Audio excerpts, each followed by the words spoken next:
Most people are not afraid of public speaking, but we're afraid of public judgment. This is Jakob.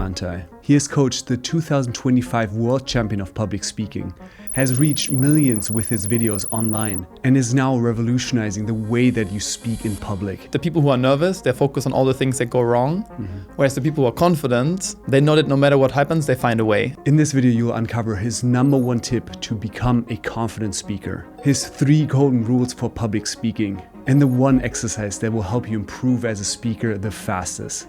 Jakob, you spent by now, I think, more than 50,000 on your speaking skills. If you look back, what is one big lesson that you got from spending all this money? You also did the one course by David J.P. Phillips, right? The author, the creator. And I remember, because he's like the most studiest speaker on the planet. Like, he analyzed like 5,500 speakers. He makes the map of 136 skills, and he's so detail oriented. But in one video of that course, he was talking about that he was so polished, but he still hated presenting after having practiced it for 5 to 10 years. And he had this big, massive realization that ultimately, if you're not having fun presenting, then it's for nothing, because you will hate your craft, you hate your life, and every speaking opportunity, now you're even more polished. And I think to that stage, and a lot of people who get into presenting, they have this idea, okay, I'm going to focus on changing my voice and make it sound more deep. Or they focus on body language and they're overthinking how to use their hands.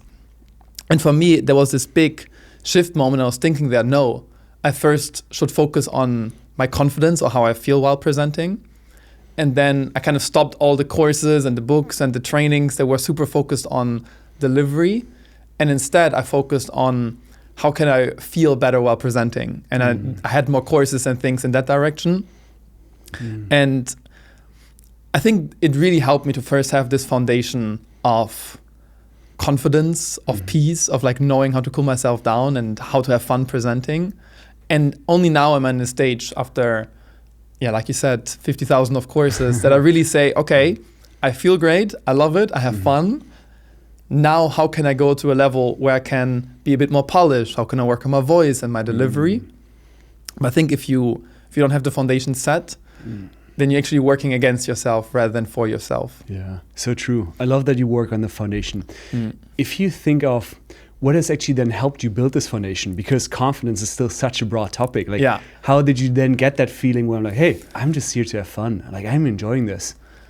A big one, when I was living in Rotterdam, and there was like around the time I just moved there and had this big realization. And I was thinking, okay, I'm in a new city. In the last city I lived, I wasn't proactive about meeting people. What can I do that's actually fun, where I'm going to meet people? And the one thing that came to mind, I think also because you speak so highly of it, you probably were my inspiration. You said improv theater. And I signed up to a class on Wednesday. And I remember I was cycling to that studio on just like Netherlands bike. And I was telling myself, Jakob, don't even focus on the improv. Focus A, on meeting people, and B, focus on becoming a better presenter. But after 5 minutes in that class, I had so much fun that I completely forgot about my objective of like focus on improving my public speaking, and I just let go. And if you're on stage and you become, I don't know, a hippo or something, or you have to completely improvise about something, and we're actually performing it to over 100 people at the end of the course, and that's just one thing out of many things that primarily work on your confidence and your ability to deal with the unexpected, rather than focus on delivery. Because most people who are in improv, at some point they get very comfortable, but they're not really good presenters because of it. But even though there's a connection, right? Because you're more yourself and you have more fun.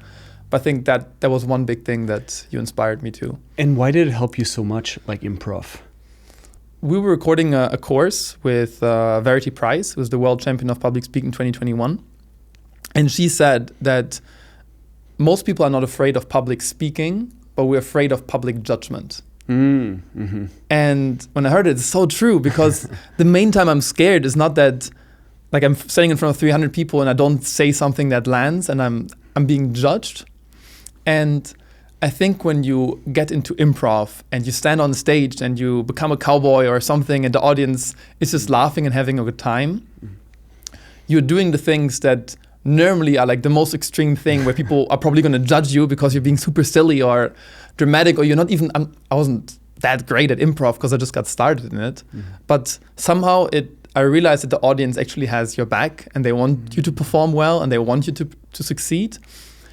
Same as all the people who were in my class that I got friends with, and just lowered this fear of public judgment, and which in turn then made me more confident. Ah, beautiful. And so obviously improv group, everyone should try this out. If people, for whatever reason, don't have access to an improv group, how could they improve as a speaker as well, or build that confidence? Still in the improv world, or? Whatever you think works the best. Yeah, I think something that the two of us really enjoy is also something like improv games that we even developed. For instance, PowerPoint karaoke, where you get random slides and you just get a topic and you just present about it. And this is something you just do by yourself with a group of people, and if you just do the same thing while it's like a mini improvisation of 1 minute. Wait, hold on there. I think we should give people a demonstration of what that looks like. Let me think. How about I give you a random topic right now, and you improvise a speech based on that random topic. Okay. And I'll actually take the time here so that we stop after that 1 minute. Nice, okay. Let me check. So first I get the timer out. Let's make it more challenging. You see some objects behind me, right? Yes. Or like inside the room. Just after 20 seconds, you tell me any object and I try to incorporate it into the speech. So it's a bit Perfect. Okay, I'll give you a topic and then I'll be pointing to random objects and you will weave that into your speech. Okay, sounds nice. Okay. Your topic is gonna be why improv theater is a waste of time. Nice one. Are you ready? Yeah. Okay, we'll get started. I'll set a timer here. You have, let's see, 1 minute and go. In my third improv class, it was like a peak of enjoying it. And my teacher came to me and he said, Jakob, like you are way too full. You have all the information, you think you already have it, but you actually know nothing. You should be more like this glass, half full, half empty, have like more willingness to learn. And I went to the teacher and said, like, what do you mean? He said, well, you are so hard-headed and you have like such a core idea of how you should be and you're trying to perform so much, you're not even being yourself anymore. And he told me that I was performative, I was fake, I was not myself. And in that moment, I stopped enjoying improv for probably like a month. And typically I'm a person that likes to speak up. But in this case, I was just sitting in the corner for the first session. I was like, nah, I don't feel like it anymore. So I think even though improv theater can be super valuable for many people, that if you have a wrong teacher, it's actually a waste of time. All right, good stuff. That was a harder one with like the table and the glass. Yeah. That was hard. Jeez, well done. Thank you. Yeah, that was a good demonstration there. Yeah, that's hard. I think for most people, they don't need to make it that complicated, right? Yeah. I think like that's why I think sometimes when you have like in PowerPoint, you have like a super random picture and there's so many things that you can pick on, and you see like, I don't know, if there's a picture of, I don't know, like people standing in a river, you see the water, you see the people, and there's so many things you could pick up on. But sometimes but it's a good training, because when you, for instance, pointed at the table, I had no clue. So in that moment, what I would have done in the past, I would have just kept on going. But in that moment, I actually finished my sentence. I took a little micro breath just to like calm myself. And I was trying to think of something that comes to my mind. And it didn't. Nothing came to my mind. It's like hard, okay. And in that case, and I think that's also like a big lesson when it comes to presenting, is that in your head, you're kind of aiming for this level of like perfecting, because you think, oh, now I'm being recorded. I should perform. I should do this super well. But if you just have this willingness to just keep going and finish strong, right? I think that's the skill that you learn when you do things like that. That you don't perform, but you finish it anyways. And then you realize, okay, great, this was tougher than the typical presentation. But it gives you this confidence that you are able to do it. And I think it makes me think of one of your things that you always, that really stuck from me. Maybe you can elaborate. You always keep saying that the people who are nervous, they focus on all the things that go wrong, whereas the people who are confident, they are they know that no matter what happens, they find a way. And that's when speaking becomes easier. You have like a similar version of that, right? Yeah, it's pretty much training your brain that whatever happens, you'll be fine. Even, let's say you black out, even you mess up, but every single time that you have those moments and you survived, you tell your brain, hey, if I can handle that, I can handle anything. Yeah. And the more improv is so powerful because it gives you all those data points, right? Data points that you can collect and just tell your brain, hey, this is actually quite okay. Yeah, nice. But talking about this, I was curious about one thing, because a question that I often get is that people, including myself back in the days, get this brain freeze, right? Someone asks them a difficult question or they want to share something, then nothing, right? Just this fuck. And no brain activity, just like want to leave. What recommendation would you have for them? This is something my co-founder of the company we're building, he calls it like the screaming monkey on your shoulder. So to elaborate, I was giving a keynote at the beginning of the year. It's like big hall, like 300 people, but they were all German insurance people and 50 plus. And it was my crowd. Not the easiest crowd, and it was in German. I don't know why, but I prefer to speak in English in that case. And it was my first keynote, 90 minutes, and I had a little timer in front of me.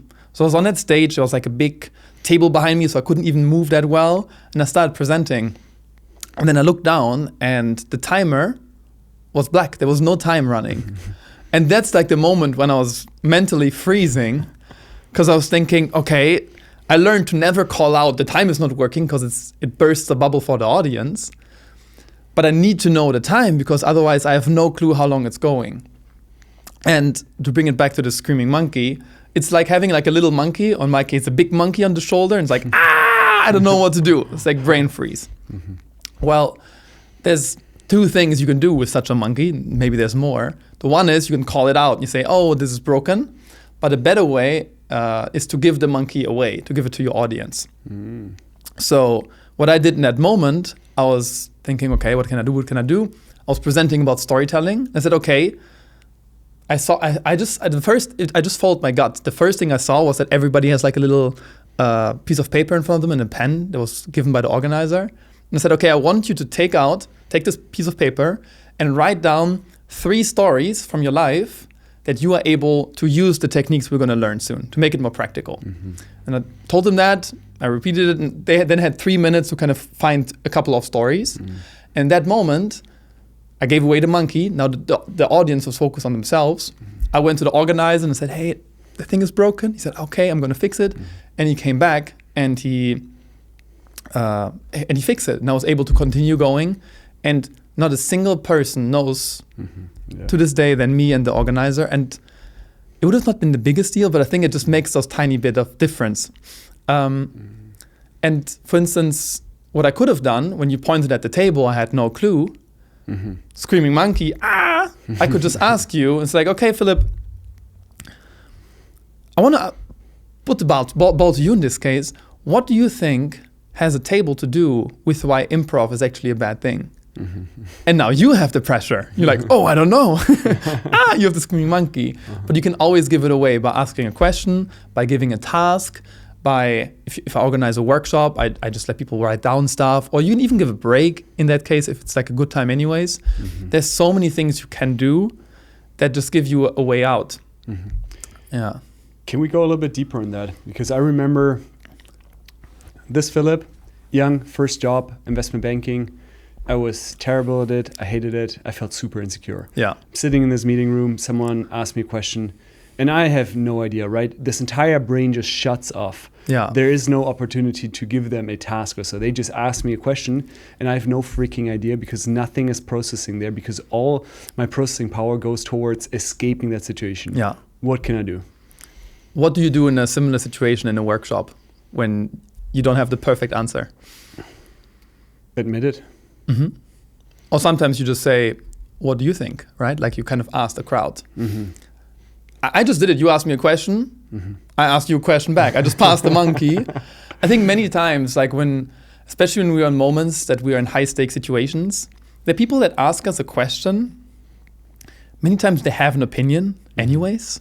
So they say, well, I don't understand like storytelling. Why should I use it? So, what do you think? And then they're like, but now they have the monkey and they're under pressure. And it gives you a bit of time to kind of deeply think about it, right? Got it. And once I was giving a workshop in Porto, in Portugal, and there were 30 people from HR, and they were HR interviewers. So they're the people, if you want to get a job, they're the people who kind of do the first interview together with you. And my girlfriend, she did so many interviews lately, and oftentimes the first one, the person who was being interviewed is the one nervous, right? But I don't know why, but this group was terrified of not remembering what to say as the person who's interviewing, the HR people. And it's like, well, they were like, I don't know how to apply this. And say, well, if you get lost, just ask a question, because that's what the other person expects, even that you ask questions of like, why do you want this job? Or if you were a color, what color would you be? Like something to throw them off. So the easiest way to deflect is to ask a question. And a video that I like to show that I saw from you the first time with Michael Bay. Do you remember, like Michael Bay, like the Transformers guy? Okay. Yes. Yeah. So Michael Bay is like the director of the movie Transformers, and he went on stage on this like presenting the Samsung TV frame, and he had like a perfect script remembered. But what happened apparently is that the teleprompter skipped a line, and it completely threw him off. He had no clue anymore, and he completely froze. Screaming Monkey, what does he say? Oh, I completely forgot what I wanted to say. He turns 3 times, and then he just leaves the stage and exits, which is why the video went viral, because somebody went on stage and just ran away.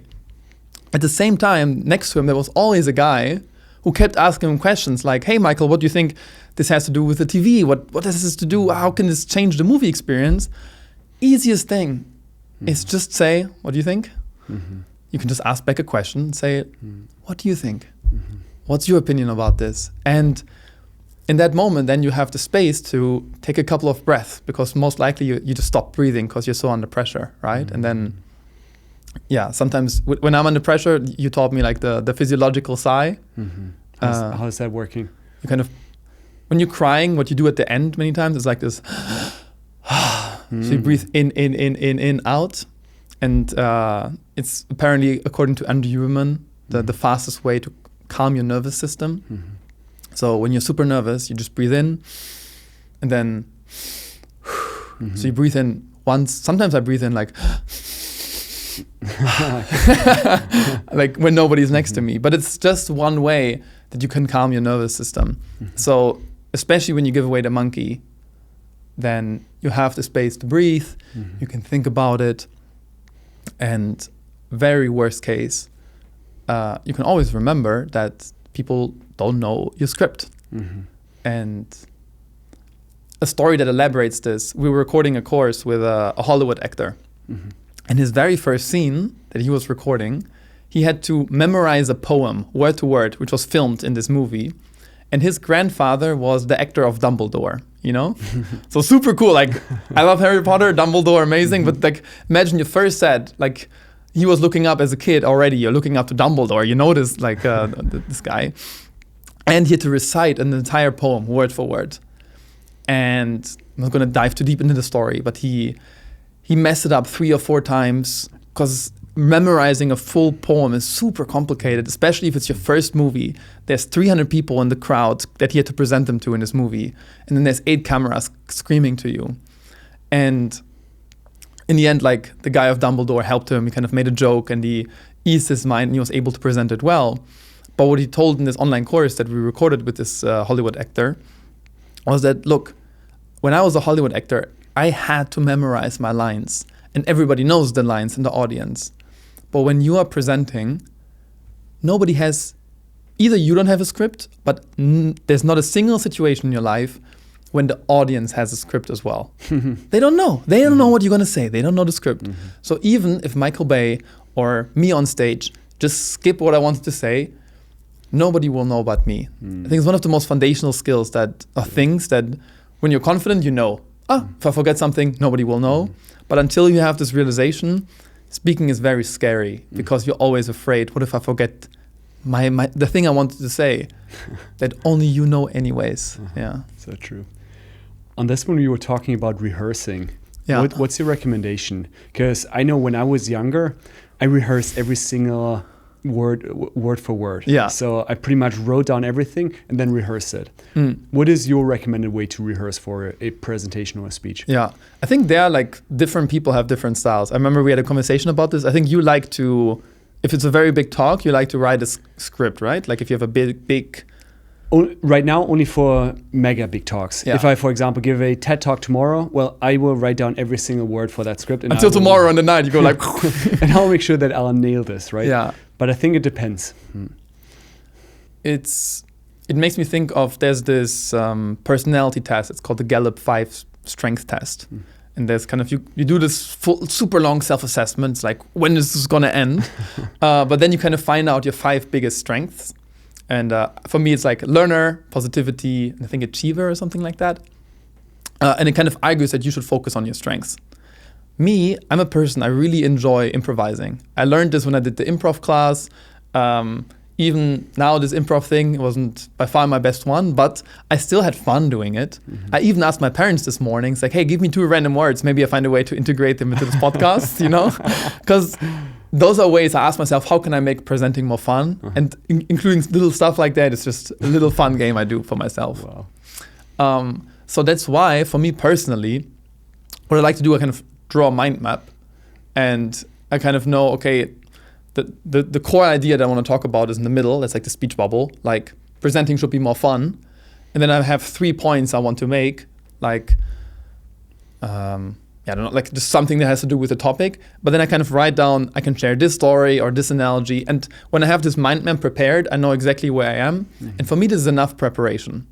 But because I'm a person that is enjoying improvising, so what I would recommend to you watching is go to the website that kind of Philipp developed for like having speaking games.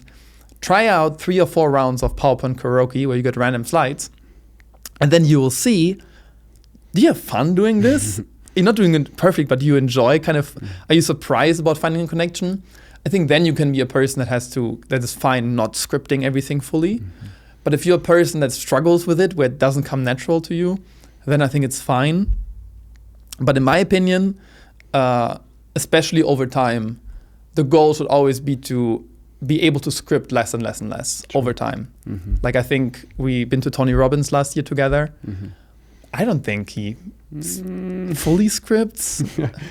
Like, remember we were sitting in the behind, and there was this TV in front of us where it said the next segment that's about to come.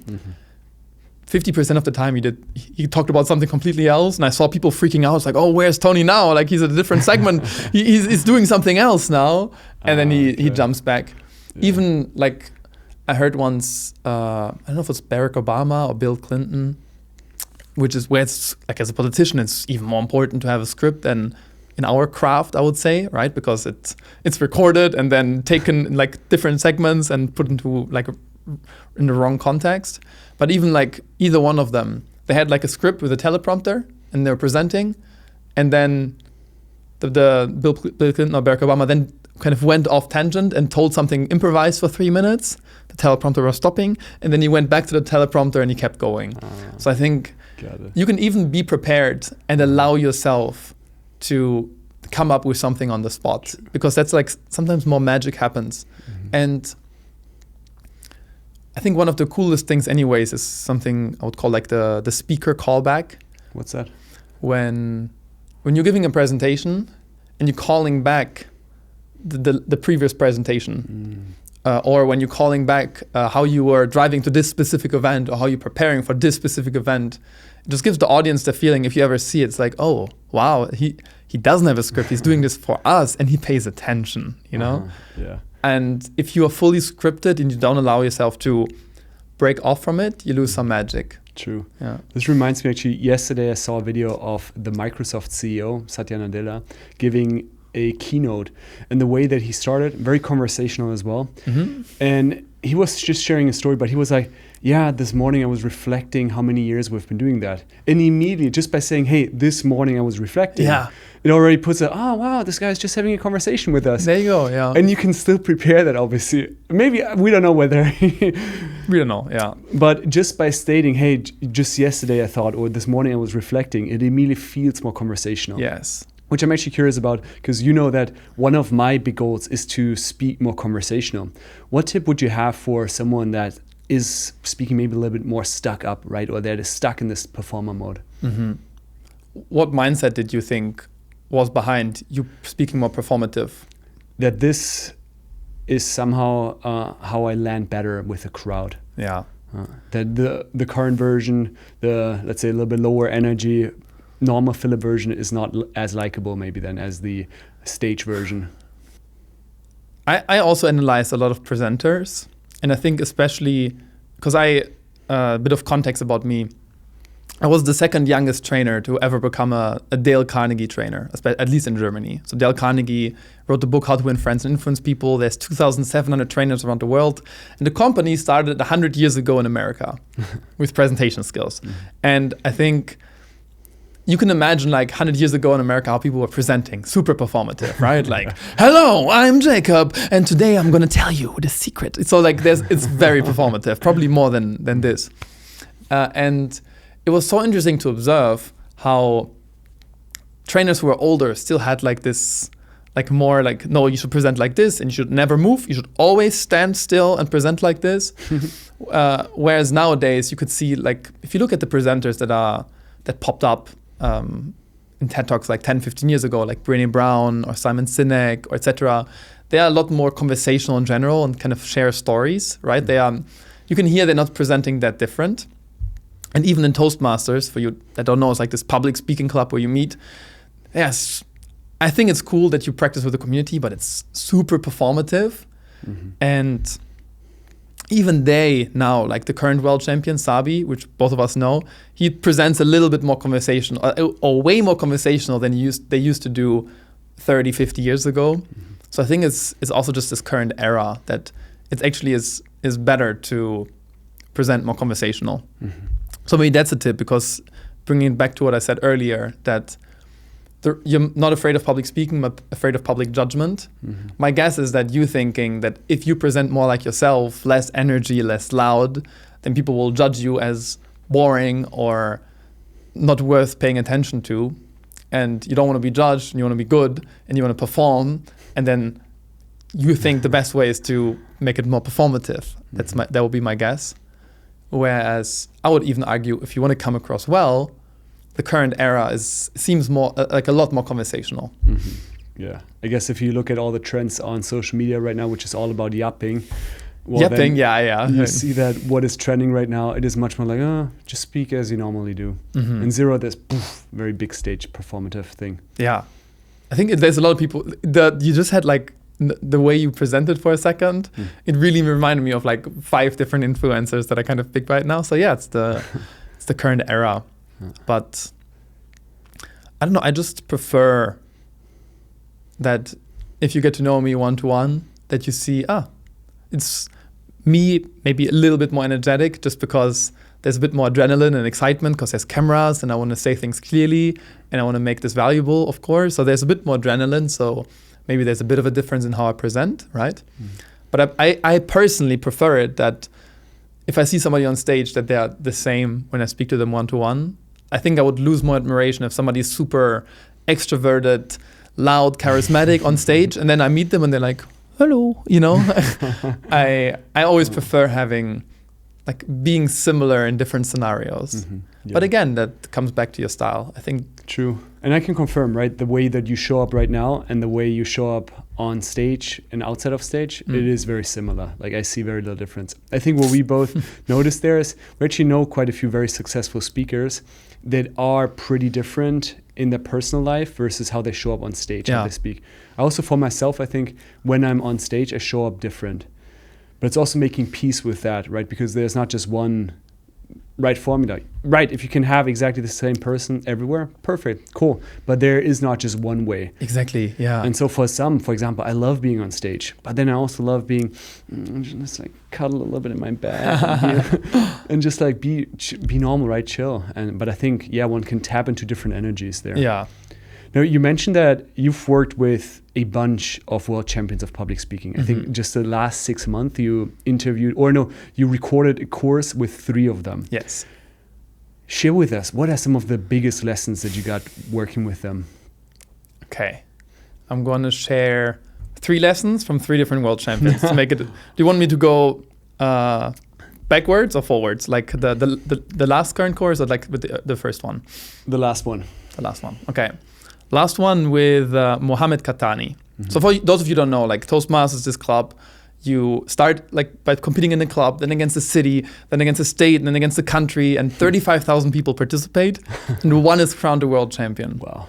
Huh. And I remember like 10 years ago, one of the first one I watched was Mohammed Katani, the guy who started like smoking the cigarette. And I was like, wow, like how cool, like how amazing are they able to present? And then I somehow ended up coaching the current world champion, Sabyasachi Sengupta. And I thought, let's do something with this. So we recorded different world champions. We recorded like a Philipp for like a storytelling course, like handpicking the best presenters on the planet to build the best way where people can learn to present more confident, compelling, etc. And the last one we recorded, Mohammed, which was 11 days ago in Paris. We recorded him. It was so cool to see how, in that case, even I think the one that stood to me out the most was actually the first story he shared with me. So what's special about Mohammed is that when he was in first grade, the teacher asked him like, hey, can you read this passage now? Like read this in the book. And he opens the book and starts speaking, but he's so nervous that he's like stuttering. And the class is laughing, and the teacher's probably thinking like, he's making fun of me. He's not taking this seriously. He said, try again. And he gets even more nervous and stutters. And he's like, try again. And at some point, like he's from Saudi Arabia, I guess they have different like, and he's 50 plus, so maybe different era, like 40 to 50. And the teacher slaps him across the face. Wow. First grade, and the full class is like shocked, silent, and he says, you are useless. You're worth nothing. And what do you do if you present, like we always hear that presenting fear probably starts in school, but that's like the most extreme version I heard of this ever. And he never presented for the next 11 years. He always avoided it. He went to a doctor and asked like, hey, can you write me a sick letter that I cannot present? Damn. Because then he started stuttering. Like even now, still, when I was met him, sometimes there are moments when he still stuttered. Really? Yeah. Crazy. It just is so deep somehow. Like this you are useless. Whew. And the thing, and I have goosebumps now because like when he said that, is that somehow in the 11th grade or something, a friend came to him and said, hey, Mohammed, I never heard you speak once. I don't even know you, but I know how you get out of this fear. And he kind of incentivized and motivated him to kind of practice presenting and going on stage. And every single time he got a little bit more confident. And suddenly he noticed that his stuttering was slowing down because he realized public speaking is not a talent you have. He was probably like, in that case, in his eyes, the least talented ever. He was the worst in his class. He was stuttering. But actually, it's a skill that you can develop over time. And he went on to kind of keep practicing. That's why he got to know Toastmasters. And I think 3 or 4 years later, after like really joining, he became the world champion of public speaking 2015. Wow, madness. And I was like, because we had some students who went through, we have like a foundations course. And one of my friends, I asked him to go through the course, and he told me, he stopped at day 7 because for himself, he was honest to me. He said, I don't think it's a talent I have, so I cannot develop this. And when I now heard the story, I was like, perfect. This is one of the first lessons that people will go through in this course. Because if he shares it, it sometimes hits even deeper probably than me because it happened to him, not to myself, right? But it really is a skill you can develop, and he's living proof of that. Damn. And that was one of the biggest, like that was the first lesson. I was sitting behind camera, similar film studio, and I was sitting there like, wow, this is going to be so valuable to so many people, which is ultimately why I'm doing this. Like I joined all those courses for 50,000 because I give workshops in this and I want to make them as valuable as possible. So I want to become the best presenter I can, but I want to give the best lessons as well. Just being able to record all those amazing presenters and then just handpicking their 10 best lessons and putting them into a structure to help people to present more confident and to overcome their fears and present better. It's it's such a joy whenever I'm in those film studios recording lessons and I see this will be so valuable, and I love it. That was one from the last world champion. And I guess on this one also, I think every single person somehow thinks that they are uniquely bad at public speaking. That they, out of all the people in the world, that they are incapable to change there. And I think what we've just seen over the years, there is not a single person that cannot become a confident speaker, right? Zero chance. Yeah. As long as you're willing to put yourself in slightly more embarrassing situations and actually do the reps, well, anyone can do that. Yeah, it truly is like any skill in the like skiing, you know? Of course, some people have like talent and are destined to become great skiers, but you can see that. I don't know why I picked skiing. I don't know that much about the sport, but my guess is, and I'm probably correct, ice hockey. You know, the best ice hockey players are not the ones that have the most talent. They're the ones where ice hockey is just a big part of their culture. That's why Canada, USA, they're always amazing, or Russia probably, because they have this in their environment and they just keep playing and playing and playing because it's a skill. Whereas me, who has never even thought about ice hockey until I was 11, and my mom took me to the Cologne ice hockey, Kölner Haie, to the stadium. That's why it's really is a skill. And of course, some people, Wayne Gretzky, best ice hockey player of all times, apparently, I heard, he has talent and he's destined to be one of the best ice hockey players ever. But probably every single Canadian is a better ice hockey player than me, just because I haven't practiced it ever, and not, even though I might be talented. And public speaking is just the same. Like it is. There's the scary element because you're afraid of public judgment and people are watching you, and maybe you had bad childhood memories like Mohammed, or maybe you think of yourself an introvert. But the more you get into this, and if you do just one good course on it and you work on this, every single person gets so much better so quickly, right? That's the beautiful thing as well. It's actually, if you teach it well, it's an easy skill to get to good enough. True. You know, or like great. Actually, for the amount of input that you have to give, the amount of freedom that you get, like find me another area in life where you get this fast, this good at something. Yes. Nowhere. And the best thing is that it probably is also one of the best ways to kind of, in my mind, it's a bit like therapy as well.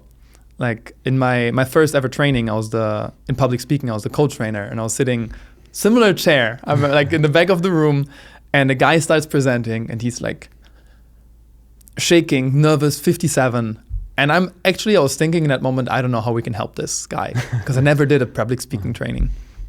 And it was a workshop where we filmed people 7 times. And they went to the feedback room where I was as the co-trainer, and we just looked at the recordings.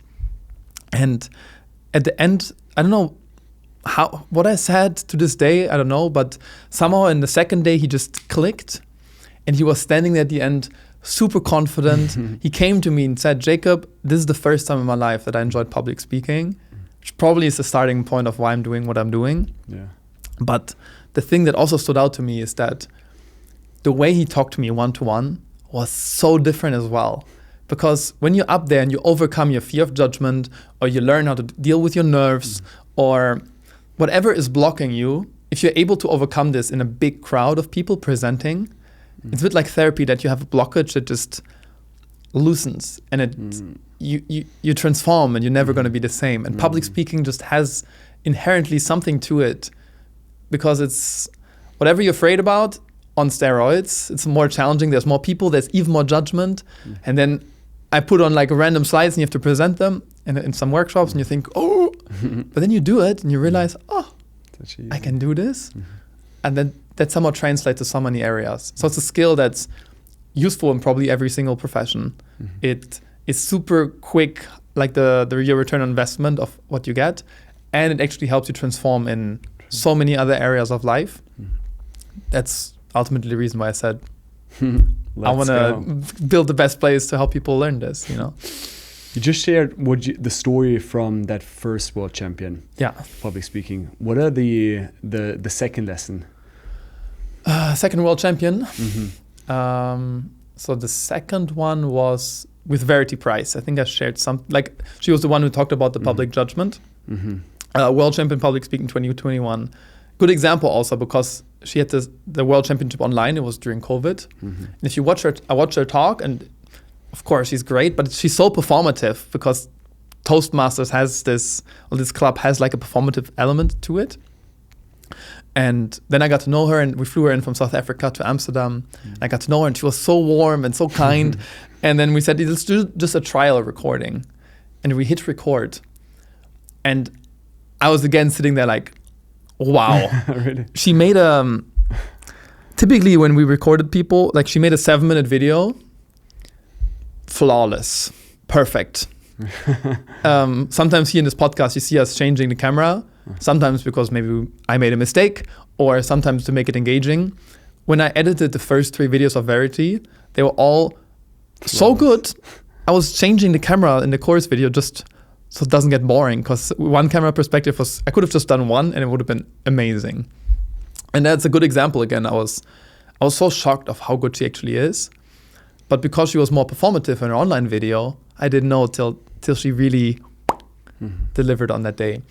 Another lesson that she shared, I think you will like this one because you have a similar mindset, is that she was super nervous presenting until one of the big insights was, she had an improv thing, so she was learning this, but she realized that the word presenting has the word present in it, like a gift. And she realized that presenting is a gift to your audience, and it should never be about getting attention, getting approval, getting appreciation, but it's about you giving something valuable to somebody else.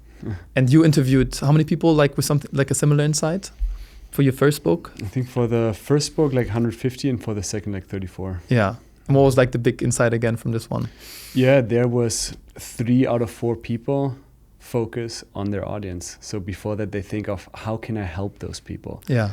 How can I go in there and actually imagine a specific person and how I change their lives? Actually, on this one, I'm curious what you think. Because I remember when I was starting off on the speaking journey, I heard that tip already a few times.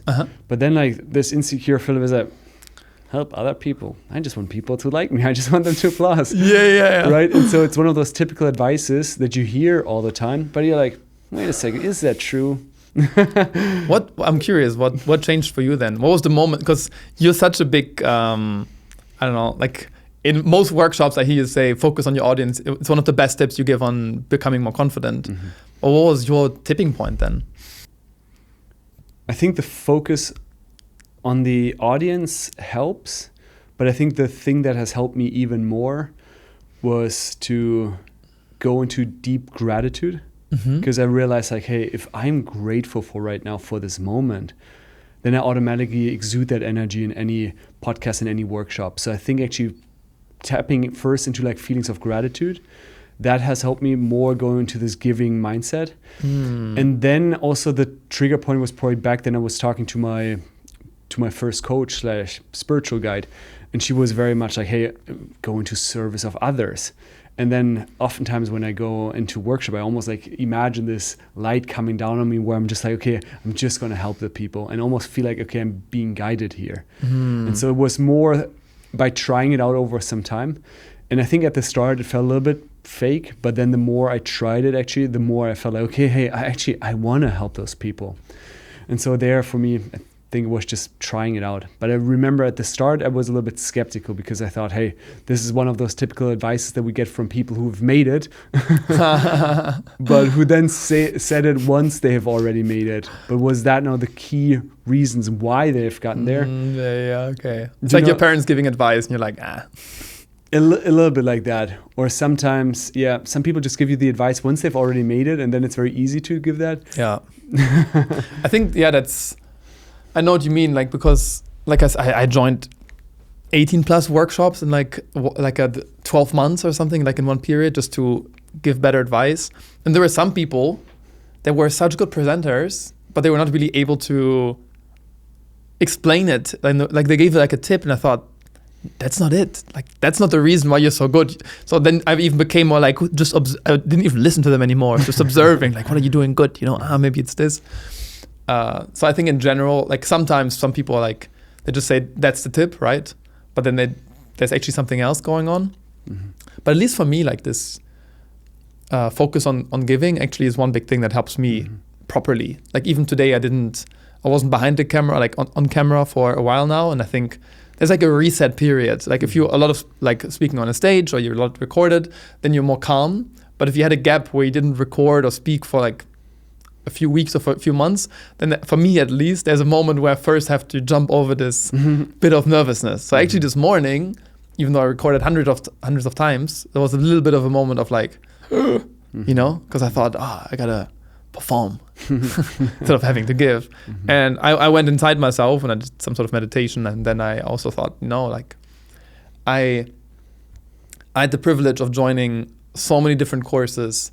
I've trained so many people. I've been behind the camera of so many presenters. I have unique insights that I just got by being lucky or by being willing to learn this. If my full goal of today, or like the main goal, is that I just share some lessons that really shape me with the hope that they help somebody else. And once I had this realization again, it's like calming myself. Yeah, and then I did so actually on the way here, I listened to some nice music, and I was like doing some things. And it's a bit like, I don't know, you kind of put a bottle into the fridge, and you close it, and the earlier you put the bottle into it, actually it cools down, rather than if you put the bottle into the fridge for like a second, trying to cool it down, and you take it out and you drink the water and it's still warm. So like the earlier you can start piecing yourself together, the better. So I know some presenters that start like the night before to really like take a bath, because they just give themselves more time to cool down. Talking about this, I think today it is a little bit better, but I remember for years before I had to present, before I had to give a workshop, I couldn't sleep at all. And maybe I don't think you're necessarily a sleep expert, right? But I remember that was so tough for me. Like anytime that a moment mattered, hey, 0 hours of sleep. Like every single bigger presentation I gave, 0 hours of sleep. Yeah. How I see this, you mean?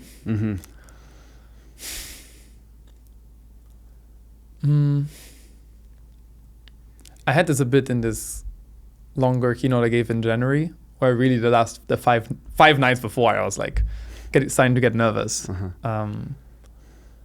And probably the way I reframe it personally is that I keep saying, once you trust yourself to handle whatever happens, speaking becomes easy.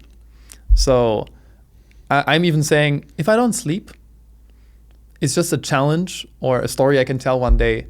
And I'm 100% sure, worst case, if I don't sleep at all, I'm probably gonna perform less, like less well, I'm gonna make it less polished or whatever. But I know from a fact, having done improv, having practiced public speaking, that in the end, I'll be fine.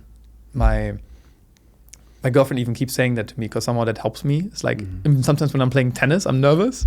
She says, Jakob, it's only tennis. Even if you lose, I'm still gonna love you, She says this a lot. But very cute. And he says, even your family will still love you, your friends will love you. It's only tennis. And then, like, I'm able to play again properly. And Léon Marchand, the swimmer, like he had the same. Like he was a professional swimmer and he was super nervous. And then he realized, hey, it's only swimming, which for us is, because we don't swim, it's like, yeah, of course, it's only swimming. For him, it's his world. But in the end, it's still only swimming. And he also realized, yeah, my family will still love me, my friends will still love me. And the same is for public speaking. Even if I stand on stage and I fall off stage and the thing breaks and everything doesn't go well, then people will judge me a little bit, but I'll be fine. My girlfriend will still love me. My friends will love me. It's only public speaking. And I think that's like just the mindset I have, that no matter what, I'll be fine. And weirdly enough, and as you know how sleep goes, once you know that you'll be fine no matter what, then you're also able to sleep in again. Because the harder you try to sleep in, the harder it gets. True. Which is tough to apply, because sometimes there's some night, like I think 10 nights ago, like I was also not able to sleep for a full night. But then I was just like, okay, my body is not ready to sleep. He will sleep when it's meant to happen. And then I was just reading some books, watching some series, and I was just awake the full night. I didn't sleep. And the next night I slept in again. Whereas my mom, she had like some trouble sleeping for like last year, or like like I think 3 years ago, she couldn't sleep for 3 months. And now when she cannot sleep one night, she gets super nervous. Like, what if it comes back? Yeah. What if I cannot sleep again for months? But even now, I think she's like, at least from her mindset, when I last spoke to her about it, she said, if I don't sleep some night, it's fine. My body will sleep when it needs to. And now, even if she doesn't sleep at night well, she's able to recover. And I think that's one of the big things also, is that you will make mistakes, but it's not about, going back to tennis. Sorry, I'm going to ramble. You know Roger Federer, right? Yes, I watched this. No. I was just thinking of Rafa. Rafa, yeah. But Roger Federer, he was also number one player of the world for a long time. But in his all-time career, he only ever made 54% of the points. And I think maybe you heard about this, right? And he kept saying that the best tennis players are not the ones that make the most points. Maybe they are. But like, what it ultimately comes down to is that how you deal with making a mistake. That you're making 46% like mistakes, but like it's about how you recover, how you're able to deal with the mistakes. And I think this so applies to public speaking that and it came to my head now, I thought I could have done this improvised thing so much better. I just thought about it, I don't know why. But it's like being able to not deliver as perfectly as you can, and then to keep going and to recover. Yeah, and I think this applies to sleeping as well. Yeah. It's super interesting what you say there, because it seems like, hey, the superpower is actually to embrace mistakes, make this a priority in your life. And so the more you can feel like, hey, I'm messing up somewhere, like, and I'm fine, and I learn from that, the faster you'll grow. Yeah. I realized that, for example, with podcasting as well, right? Every time that I go into a studio, every time something went wrong, right? Every single time it's like, are you fucking kidding me? What went wrong today? Nothing went wrong today. Yeah, don't manifest it. But every single time. And last time I went recording, nothing went wrong. Why? Because I've seen every single mistake that's out there. And right now I can show up and have so much fun. But I needed all the other things going wrong in order to have that comfort. And I think what I could have done better as well is when those things happen, one can also be like, thanks. Now I know what can go wrong. Because in the moment I was like, pissed. I was like, you fucking bastard, this is your fucking job here. But no, in those moments you're like, okay, now I know for the future. And I don't know about you, but I need to make the mistakes myself. If someone tells me, I'm not going to learn from that. I need to make them even myself. Even if it's like in a package in a story. I still need to make the mistake. But that's also, it's a cool mindset. It's like almost the opposite. You're like, I need to make the mistake to feel confident, instead of hopefully nothing goes wrong. If something goes wrong, I'll be screwed. You're almost the opposite. You want things to go wrong almost. True. Kind of want, but not really. It's a little bit in the middle. Yeah. Anyway, you mentioned 3 world champions. The third one, that's the current world champion. Sabi, yeah. Sabi, what did you learn from him? So Sabi was interesting, like that he has like this more energy, playful vibe, and he actually in the end, like he won with the mindset whoever has the most fun wins, which I think we've talked about already. It might sound basic, but I think it's a super foundational thing that will make it way easier for you to present well, and it's the rule of 3. So I don't know I forgot the story of how he was teaching it, but in essence, if you say we did it actually. There's 3 lessons from 3 world champions, we said, right? Yes. It gives the brain structure. There's 2 more things coming, there's 1 more thing coming, and then it's over. And at the same time, it also makes it a bit more intriguing, right? Like you would have never thought about, there's a 3rd world champion you want to talk about. If you would have not said, I would have not said, hey, there's 3 lessons from 3 world champions. Somehow structuring things in this order makes things way easier to process for the audience, more intriguing, but also easier for you as a presenter.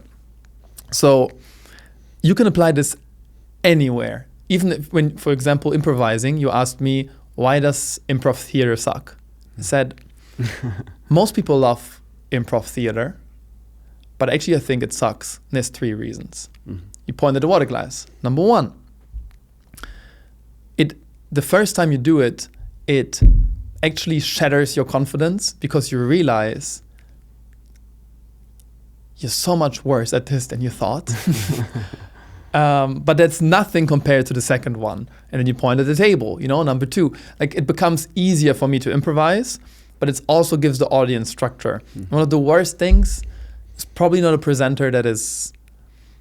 there's many things that people do wrong, but some people who don't have a good body language, or somebody who keeps going on and on and on and never finishes a sentence, and you never know what's coming, that's when you lose people. True. It's not that you're that boring, but you lack clarity.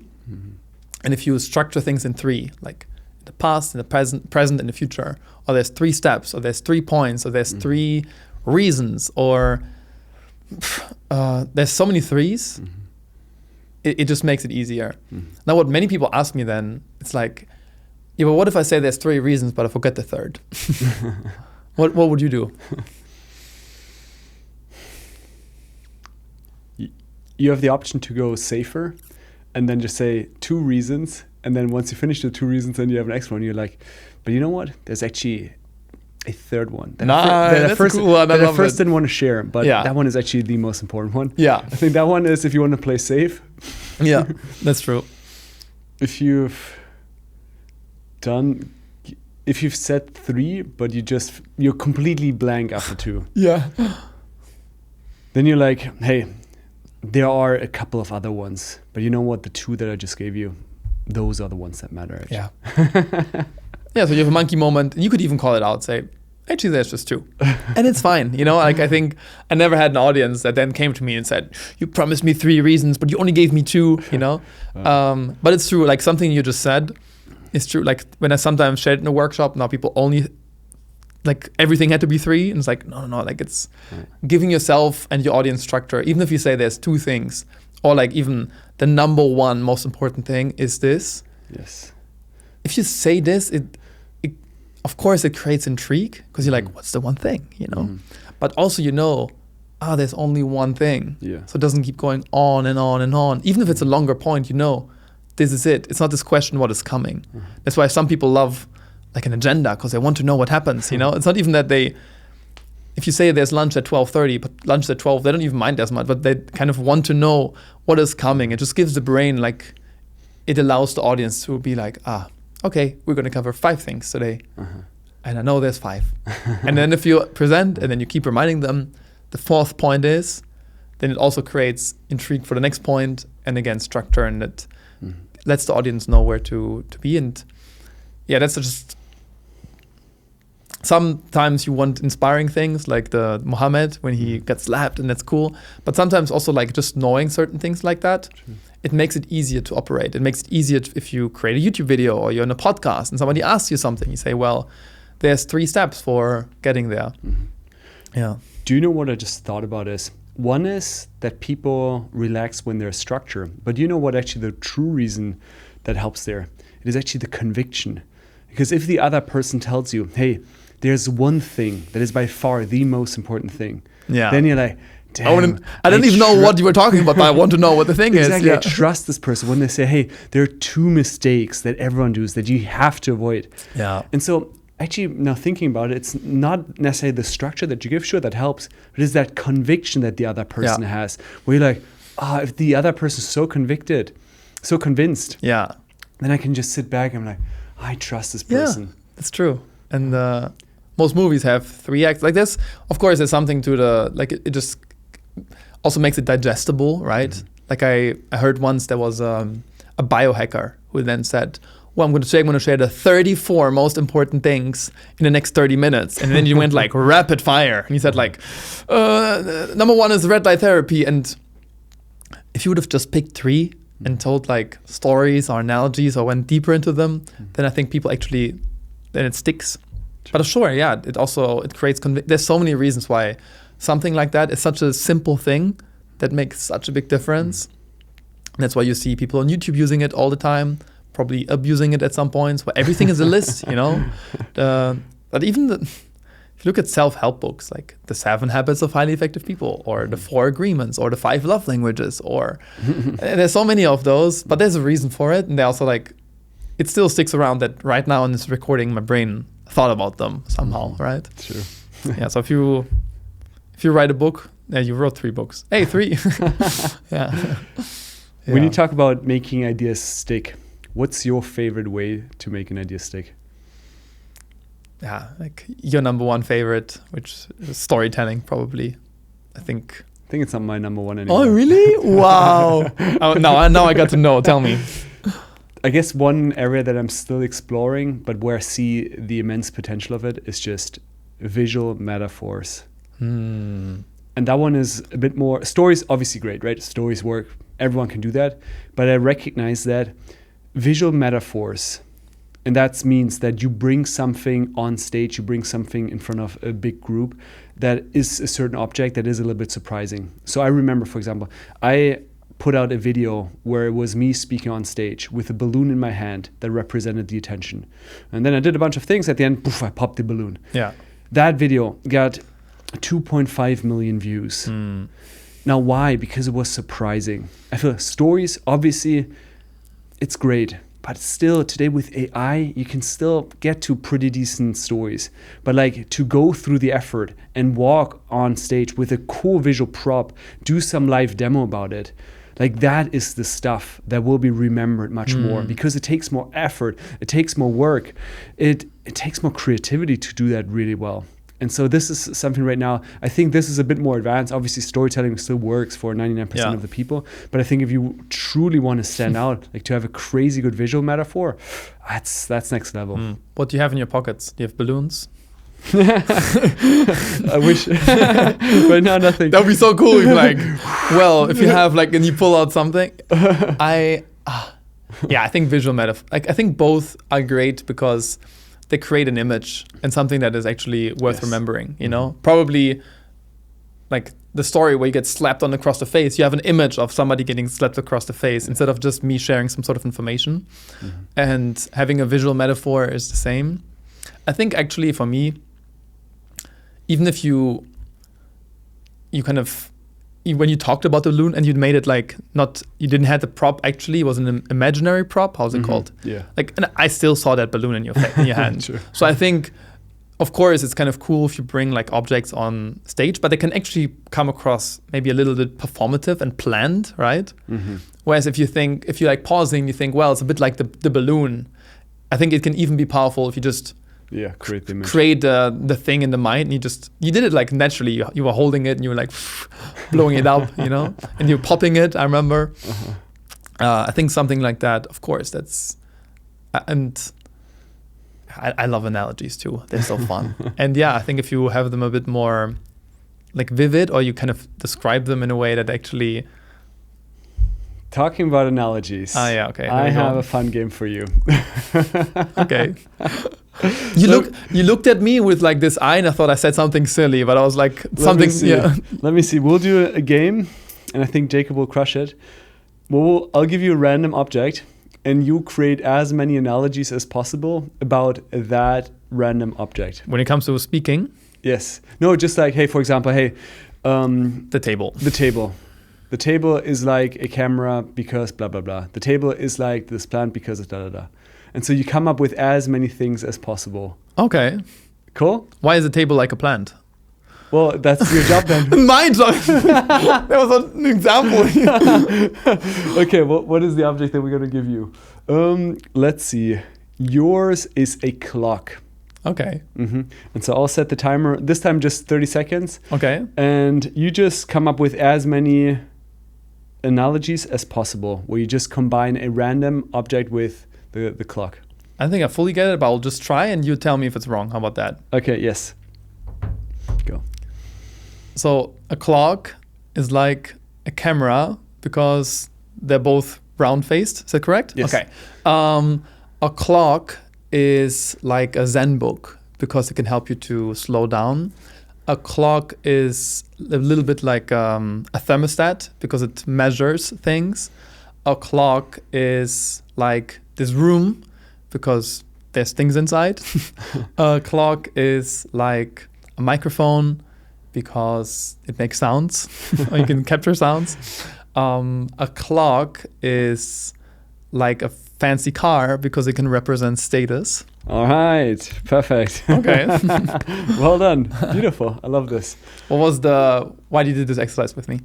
So this exercise trains you to, again, teach your brain to come up with creative solutions under pressure. Because this one, obviously, it's super hard, right? Because in the moment that you start, probably, right, your brain is judging you, this is not a good analogy. No, this doesn't make sense. And so all those judgments come in, especially when you do it in front of other people, because then we want to have this perfect analogy. And obviously, under pressure, nothing perfect comes up usually. And so it's great to come up with things under pressure and then to be less judgmental of whatever you say. Yeah, I once did a course by a company called Ultra Speaking. They also had like something similar. But there it was written, a clock is like a microphone because, But now like coming up with an object and even coming up with a second object and then an analogy, that was like next level. That's a little bit harder. Yeah. I think in general, like if you do those things with other people, the more you play it, the more comfortable you get under pressure. Yeah. And also you can ask the other person, which that's also something I love about improv. You probably notice things about me that I do while I'm nervous. So maybe I'm like holding my breath, or I keep looking away, or my body language is like this sometimes. Maybe that's like, and I'm not aware about this, but you can get way better feedback about people, how you present when you get like in a nervous state. And then you're actually able, that's also something that the current world champion said, is that he's still nervous, but it's also being able to control your nerves. That's the skill. It's not about blocking the nerves, but being able to go along with them, or to turn them into excitement, or to be able to perform even under pressure. That's the core skill. And I think that also makes, in my mind, I'm young, I'm 28, so I'm not like having too much leadership experience, but in my mind, what makes a great leader is also how they perform under pressure, right? So if you do things like that, and there's other people and you're being recorded, then that also trains this ability to handle pressure well. And in the end, public speaking, so much of it is handling pressure, handling nerves, handling judgment, which is why if you get better at it, you also transform. Jakob, before becoming this speaking coach, company owner, you had a little career in YouTube. Yeah. Tell me about that. I finished studying. I did two things. On the one hand, I became a Dale Carnegie trainer and I give workshops for you. And on the other hand, I was like, I want to help people and so I created YouTube videos. My first video ever was, I read 50 books on social skills. Here's what I learned. I actually did that during my studies. And I kind of shared the 3 best lessons from reading 50 books. And actually the first video performed really well. I think it had like 10K views. And I thought, it's not too hard. Being myself, I learn a lot. So I did 18 workshops on public speaking. I read 50 books for YouTube. Before I did my first video, I probably did 3 or 4 different courses on YouTube, and I was learning and I was working together with consultants. So I think I had like a decent baseline, and my first video did decently well. But then I uploaded my second video, flopped. Third video, flop. Fourth video, flopped. Fifth video, flopped. Sixth video, flopped. On my channel now, there's only 20 because I took some down, but I made so many videos. And every time I'd ask people about YouTube, they said, yeah, the algorithm actually, like, the only reason you're not performing is your video is not good enough. It's fully my responsibility. And my mistake then was that I thought, I'm not good enough. I should put even more effort into each video. Whereas you, in that stage, probably you were like, I'm not good enough. I'm going to have just get coached more on this, but B, I'm just going to make more videos, right? Like you never had a time when you slowed down production because you thought I need to make more effortful videos. You just started making more videos, and then you got all the learnings from all those videos. And then after 2.5 years, your first video went up, but it was 2.5 years and maybe your 50th video or something. Whereas I slowed down, and I made one video where I learned Italian in 50 days. Then I surprised my girlfriend with it. You know the story. And I made, I think it's like 300 hours of video footage. Fuck. And so much love and so much effort into like the full video. I even flew to Italy to make it a bit more, to learn it better, but also make the video more interesting. Where I said, I'm not getting further than day 10. It's not like I can go to Italy and then cut. I'm in the airplane flying to Italy. And I was sitting in this super hot apartment. It was like summer, and I was like, okay, now it's time to make this video, the best video I ever made. And it took me a month of editing to to make this one video. And it was the best of my ability of somebody who has created 25 or 30 videos in his lifetime. So it's not by far not the best video on YouTube, but it's by far the best that I made because I put everything into this video. I'm a fast worker. I'm super efficient, but there I was sitting down 7 hours of deep work for 30, 35 days. I showed it to 10 plus people, uploaded it, and had like a few hundred views, maybe like 2,000.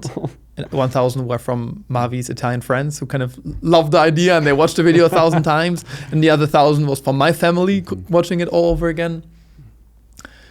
And I kept doing the same mistake. So I made the videos even more effortful. I made a 2-year project where I helped my cousin to lose weight. I once went to therapy and I recorded all the sessions and I made a video and it took me 2 months to make that video. Jeez.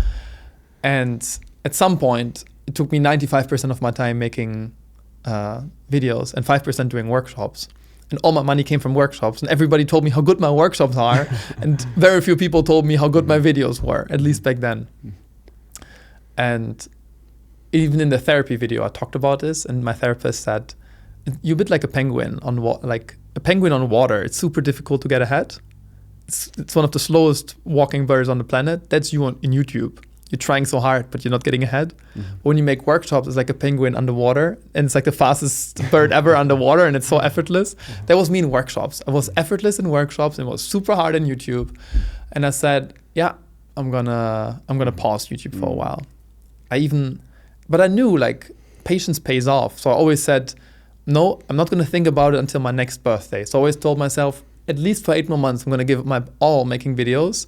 Because I knew it's tough, but I wanted to have like a deadline to work towards, and it helped. But one birthday I couldn't. I was just thinking, no, I cannot. Come on, let's be a penguin underwater. And that's when I said I'm going to mainly focus on workshops. That's even when I started to give more workshops for you. And 2 weeks ago, I don't know if somebody texted me. They said, hey, Jakob, a friend of mine, I saw your video learning Italian. I thought that's fun because it's been 1,100 days ago I posted that. And I checked, and I think within 1 week, the graph looks like nothing, and then 1.2 million views in a week. That is madness. 1,100 days after I was feeling so conflicted, you know? On the one hand, I was like a nice ego. I was like, finally. Thank goodness, because truly I started to get before I had this belief of no matter what I can find a way, but there I put everything into it, and especially this one video, it was almost a proof to myself that, okay, now I'm not studying anymore, I'm in the real world, I cannot achieve everything. This video was not good enough.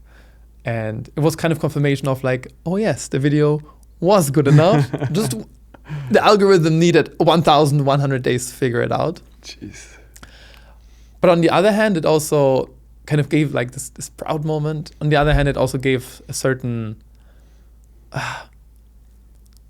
in a way, like a feeling of nothingness. I don't know if you ever had that, where you just thought you're supposed to feel super happy, but it's just not there. I don't know why that was. Maybe there's some fears that kind of build up on this YouTube journey or something. But yeah, it's been a surreal thing. And yeah, I even restarted sometimes. I made like I had a cooking channel with my girlfriend, like it's called Mavi, where we made like 100-hour cheesecakes. This was fun. And I made like some speaking videos, but in a way, now I'm on a tipping point because we're building this online academy where people go through all the course videos. They practice once or twice a week. You get coached, you get feedback, really helping people to present well. And of course, the big thing is now I've worked so much on the product the last 8 months, just kept making the product better, making a person get stuck because they believe it's talent. Let me make a video for it that people kind of get through all the blockages. So I look, where do we lose people to make it as good of a product as possible. But now it's also a point where the product is, where I notice myself, the product is way too good for the current amount of students that go through it. Like I should focus, the biggest bottleneck in the business is marketing.